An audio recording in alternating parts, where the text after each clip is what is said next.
Well, how do you explain the Europe since the 1990s? Because Schuman was quite critical of communism in terms of being compatible with what Western Europe represented. That is the European project, which developed with this European coal and steel community.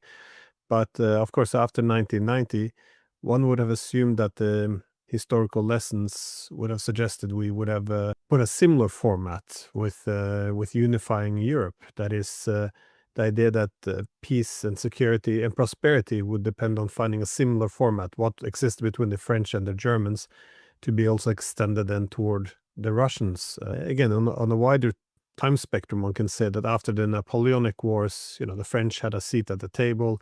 Then after World War II, the Germans had a seat at the table, and this was the opposite of what happened after the First World War, when the Treaty of Versailles essentially saw peace as simply being the managed decline of Germany or perpetuating its weakness. It looks as if after the Cold War we went back to the Treaty of Versailles, that this was the model almost for the Russians, that is, just perpetuate the weakness, or at least do not create this shared prosperity. What do you think? What do you think they went down this path as opposed to building on what was supposed to be these key European ideas, that is the coal and steel community? Well, there are two factors. One, at the beginning of the 1990s, under the presidency of Delors, and Mrs. Thatcher was in power, they created a new way of governing Europe, and which has nothing to do with the original ideas of the community. And that was the Single European Act.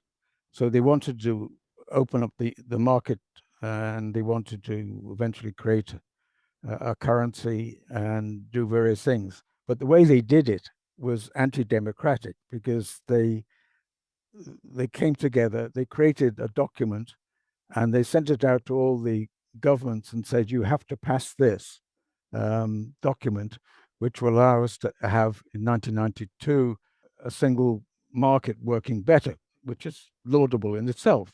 But the method was not democratic, because it didn't allow people to debate the document.